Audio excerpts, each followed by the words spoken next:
Rainbow Six Siege is one of my favorite games of all time. I've put 4,000 hours into this game over the past 5 years of my life, and Ubisoft's track record with this game is honestly quite depressing. The game has been draining players for quite a while. And that, my friends, is what we're going to be talking about in today's video. I'll be talking about what causes the game to lose players every season, and what Ubisoft can do to hopefully fix it. Let's go ahead and get started. Rainbow Six Siege's player count hasn't gone this low since October 2017. Which shows how stale the game has gotten for people. Every new operation sees an influx of players as expected. However, those players will bleed away over the course of a month, or sometimes even less. I think most of this is down to recent operations being really lackluster, especially this season, and the fact that mid-season patches haven't really been bringing that much when it comes to balancing. The last time I truly think an update was perfect was Year 5, Season 3, aka Operation Shadow Legacy. This operation brought us a decent new operator with a new gun, a really good rework, a ton of changes to the gameplay, and good balancing changes. Now, if you compare that to this season, we only got a new operator that is really mediocre and a deathmatch map.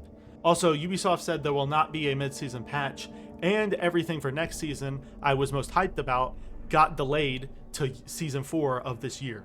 These constant delays aren't helping with the lackluster content issue, and I've tried my hardest to be understanding of Ubisoft, but it's becoming really hard when the bits of content we get drip-fed these days also gets delayed.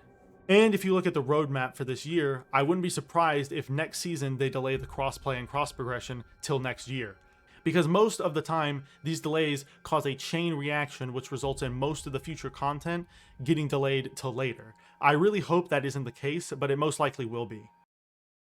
Now, the way to fix these issues isn't that simple. I think for a start, Siege needs to stop delaying things, which I believe these delays occur because they put more on the roadmap than they are capable of doing. Me personally, I think it's better for them to just promise us less and then surprise us with extra content if they have that extra content available, than for them to promise more than what they can provide. Also, the amount of content is just significantly less than what is needed. We used to get 2 operators a season and a new map, but slowly over time we've been getting less and less new content. Now all we get every season is 1 new operator and potentially a map rework if we're lucky. This wouldn't be a problem if we got meaningful balancing changes regularly, because to me, balancing changes is way more important than new content, as long as there is enough of these balancing changes to replace the missing content. However, that isn't even the case right now. Recently, we haven't been getting any interesting or meta-affecting balancing changes, which is what exacerbates the lack of content. So if I was Ubisoft, I would make for sure that every new operator brought something completely unique to the table. Azami is a great example of this. She completely changed the way you play. Also, I would release a new map every season with maybe a minor rework in the mid-season patch. Something similar to the recent bank rework they released in Crystal Guard. I think a lot of maps in this game can benefit from small reworks like that.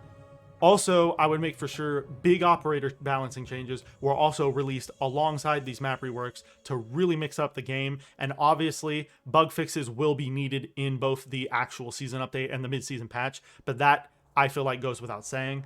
If those 4 things are focused on more than the things like events and arcade modes, the game would benefit drastically. I also think that they shouldn't be focusing on deathmatch because I feel like the mode is just a gimmick. I've played a good amount of deathmatch to have an opinion on it, and I just don't feel like it belongs in Siege. Rainbow Six Siege has way too low of a time to kill for a deathmatch kind of game mode, and that's why even when it was announced, I wasn't that excited for it. Also, the fact that it hasn't released with new maps at the start is another big letdown. I definitely don't think that they should have replaced this season's map with a TDM only map. I think in the future, if they are going to add more TDM maps, they need to add them on top of ranked maps. I don't think that they should be taking away from the ranked maps and just to make TDM maps. It's a terrible idea, and to be honest, so few people play TDM anyway, it's not going to benefit very many people. Now I'm going to talk about what maps and operators should be their main focus for balancing.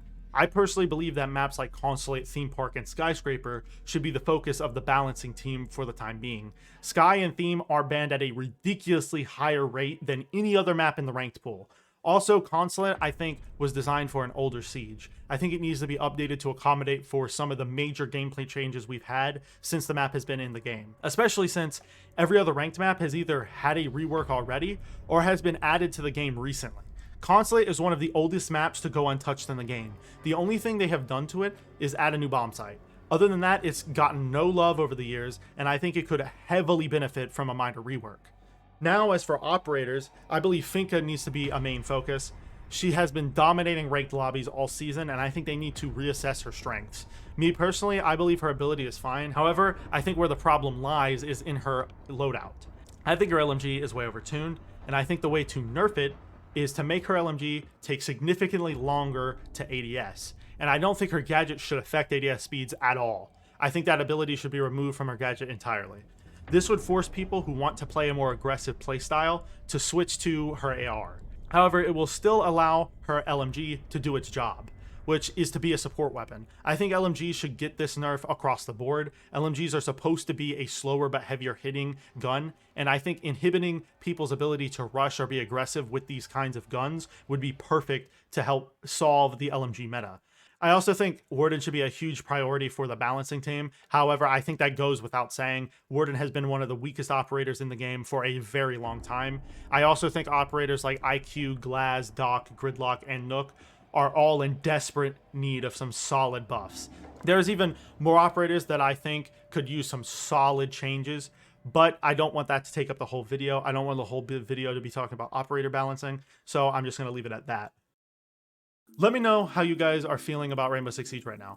I'm honestly really curious to hear how you guys feel about the current state of the game, because for me personally, I think this most recent season is probably one of, if not the worst season ever released. Right down there with High Caliber.